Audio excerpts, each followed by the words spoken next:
আপনারা দেখেছেন আজ থেকে কয়েক মাস আগেই আরজি করের এই ঘটনাকে নিয়ে কিভাবে গোটা রাজ্য উত্তাল হয়েছিল। এই যাদবপুর অঞ্চলেও আমরা জানি, এখান থেকে শুরু করে গড়িয়া মোড় থেকে শুরু করে ইডি থেকে শুরু করে এই গোটা চত্বর, সোনারপুর মোড় এইদিকে বাইপাসে হরিনাবির কাছে দিনের পর দিন রাতের পর রাত মানুষ রাস্তায় নেমেছিলেন।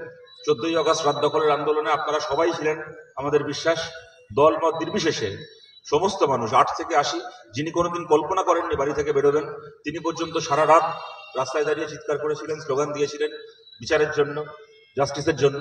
আপনাদের মনে আছে ওই সময় আমাদের রাজ্যে শাসক দল তৃণমূল কংগ্রেসের নেতা মন্ত্রীদের তখন অবস্থা কি হয়েছিল?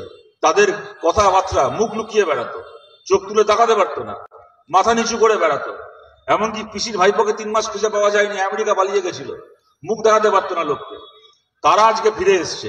আপনারা দেখেছেন পরশুদিন না তার আগের দিন তৃণমূল কংগ্রেসের পক্ষ থেকে ঘোষণা করা হয়েছে যে সমস্ত শিল্পীরা সেই দিন বিচারের জন্য রাস্তায় নেমেছিলেন তাদেরকে দলীয় প্রোগ্রাম থেকে খালি নয়, সরকারি প্রোগ্রাম থেকে বয়কট করা হবে। সরকারের গানমেলা হচ্ছে, সেখানে একজন শিল্পী যারা আরজি করের ধর্ষণের প্রতিবাদে রাস্তায় নেমেছিলেন, এমন একজনের নাম এই সরকারি তালিকায় রাখা হয়নি।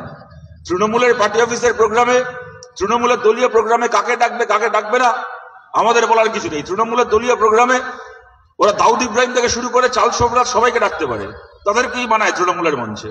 কোন সুস্থ মানুষকে, ভদ্র মানুষকে তৃণমূল যদি না ডাকে, আমরা মনে করবো তৃণমূল সমাজের প্রতি একটা উপকার করলো। আমাদের তাই নিয়ে বলার কিছু নেই। কিন্তু আমার দুটো কথা বলার এখানে।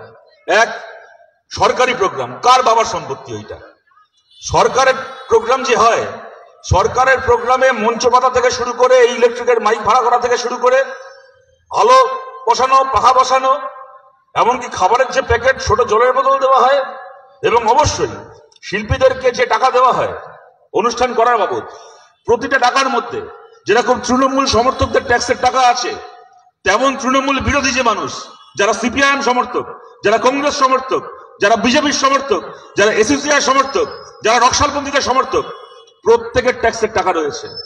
সরকারি মঞ্চে একজন শিল্পীকে যে টাকা দেওয়া হচ্ছে, ওটা তৃণমূল কংগ্রেসের কোন নেতা, মন্ত্রী, মুখ্যমন্ত্রীর বাড়ি থেকে আসছে না। ওইটা শুধুমাত্র তৃণমূল সমর্থকদের ট্যাক্সের টাকা নয়। ওখানে আমার টাকা আছে, ওখানে আপনার টাকা আছে। কে অধিকার দিয়েছে? সরকারি প্রোগ্রামে কে আসবে কে আসবে না, সেটা তৃণমূলের সঙ্গে কার কেমন সম্পর্ক, কার কেমন সম্পর্ক নয়, তার ভিত্তিতে ঠিক হবে। এবং তার থেকে বড় কথা, আপনি সরকারি প্রোগ্রাম যদি ছেড়েও দেন, সমস্ত সামাজিক পরিসর আপনি গোটা বাংলার দিকে তাকিয়ে দেখুন, এমন কোন পাড়ার ক্লাব এখন খুঁজে পাবেন না যে ক্লাবের মাথায় তৃণমূলের নেতা কবজা করে বসে নেই। পুজো কমিটি, একটার পর একটা পুজো কমিটি, মাথায় কে? তৃণমূলের নেতা। সমস্ত কলেজের স্টুডেন্টস ইউনিয়ন ভোট না করে দিনের পর দিন তৃণমূল চালাবে, তাদের তারা ফেস্ট করবে, তারা কলেজে সোশ্যাল করবে। সেদিন কাঞ্চন মল্লিক যা বলেছিল, ওটা একা কাঞ্চন মল্লিকের কথা নয়, ওটা মমতা ব্যানার্জি থেকে শুরু করে গোটা তৃণমূল কংগ্রেসের কথা। ওরা বুঝে গেছে ধর্ষণ করে, খুন করে আমরা ভোটে জিততে সক্ষম, তারপরও আমরা বাই ইলেকশন জিতেছি। অতএব এবার আয় তোকে দেখে নি, এত বড় সাহস, বলেছিলিস ধর্ষকের শাস্তি চাই, বিচার চাই। আরজি কর সহ সরকারি হাসপাতালে কোটি কোটি কোটি টাকার দুর্নীতি, যা মেয়েটা জেনে ফেলেছিল বলে ওর মুখ বন্ধ করে দেওয়া হয়েছিল, সেই দুর্নীতিকে দিনের আলোয় আনতে চাই। এবার আয় তোদের বুঝে নিচ্ছি, তোদেরকে কিরম ভাবে ফাতে মারতে হবে।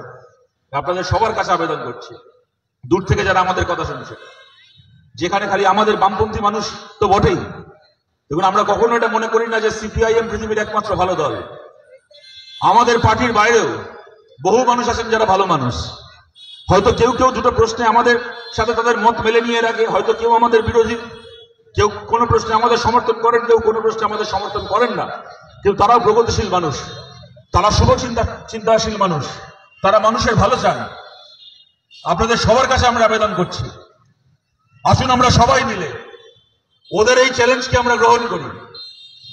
ওরা অনেক জায়গা দখল করেছে, কিন্তু যদি 10টার মধ্যে 7টা জায়গা ওরা দখল করে থাকতে পারে, তাহলে আরো 3টে জায়গা আছে সমাজে এখনো বেঁচে, যে জায়গাগুলো এখনো অব্দি তৃণমূল কংগ্রেসের লোকেদের দখল মুক্ত। কিছু পাড়ার ক্লাব আছে যেখানে তৃণমূলের কথায় চলে না এরকম মানুষজন সেই ক্লাব চালান। 2-1টা স্টুডেন্টস ইউনিয়ন এখনো রয়েছে, যেগুলো বামপন্থী ছাত্র ফেডারেশন, এসএফআই থেকে শুরু করে বিভিন্ন প্রগতিশীল সংগঠন তাদের হাতে আছে। বহু স্কুল কলেজের অ্যালামনাই অ্যাসোসিয়েশন থেকে শুরু করে মানে সামাজিক সংগঠন থেকে শুরু করে সাংস্কৃতিক মঞ্চ রয়েছে, যেগুলো এখন অব্দি তৃণমূলের নিয়ন্ত্রণের বাইরে। সবার কাছে আবেদন করছি, যে শিল্পীরা সমাজের জন্য রাস্তায় নেমেছিলেন তাদেরকে বাঁচিয়ে রাখার দায়িত্ব সমাজকে নিতে হবে। তৃণমূল চায় ওদেরকে ভাতে মারতে, আর আমাদেরকে এই চ্যালেঞ্জ গ্রহণ করতে হবে। যতদিন আমরা বেঁচে আছি, মানুষের জন্য মুখ খোলা কোন শিল্পীর থালায় ভাতের অভাব হবে না। যে সামাজিক সংগঠনগুলোতে এই আন্দোলনের প্রতি সহানুভূতিশীল মানুষজন রয়েছেন, সবার কাছে আমরা এই বার্তা দিতে চাই, যে শিল্পীদেরকে এরা বয়কট করবে বলছে আরো বেশি করে, সেই শিল্পীদেরকে সেই মঞ্চে জায়গা করে দেওয়া হোক।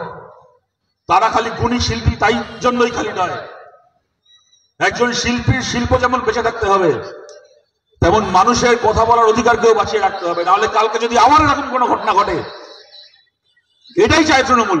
আরজি করে ওরা বেঁচে গেছে, বলতে খারাপ লাগে এটা সত্যি। আরজি করে ওরা বেঁচে গেছে, ওরা ওদের আসল মাথাদেরকে বাঁচিয়ে নিয়েছে। ওরা মমতা ব্যানার্জির আদরের সন্দীপ ঘোষকে বাঁচিয়ে নিয়েছে। তারপরে ওরা এটা কেন করছে? ওরা এটা করছে কেননা ওরা জানে আরজি কর দিয়ে বাংলায় ধর্ষণ খুন শেষ হবে না, আরো ধর্ষণ হবে বাংলায়, আরো খুন হবে বাংলায়। তখন যেন একজন মানুষও আরজি করের ঘটনার পরে যে প্রতিবাদ করেছিলেন, সেই প্রতিবাদ করার আগে দুবার ভাবেন, রাস্তায় নামার আগে দুবার ভাবে যে না বাবা কি দরকার আমার, তারপরে আমার প্রোগ্রাম বাতিল হয়ে যাবে, তারপর আমার ভাত কাপড়ের অভাব হবে, আমার পেটে লাথি পড়বে, এই ভেবে যেন তিনি বাড়িতে বসে যান। এই ভয়টা ওরা দেখাতে চায়। যদি ওরা এই ভয়টা দেখাতে পারে, তাহলে ক্ষতি ওই একজন দুজন শিল্পীর নয়, আমাদের সবার ক্ষতি, গোটা সমাজের ক্ষতি। ওরা যেন ওদের এই চেষ্টায় সফল না হয়। সবার কাছে আবেদন থাকলো, আরজি করের ঘটনার প্রতিবাদ যারা করেছিলেন, তিনি যদি সিপিএম এর সমর্থক নাও হন, তিনি যদি আর 5টা প্রশ্নে আমাদের বিরোধীও হয়ে থাকেন, তবু তিনি আমাদের বন্ধু। তার পাশে থাকার দায়িত্ব আমাদের। আমরা যেন তার পাশে থাকতে পারি, তাদের সবার পাশে থাকতে পারি।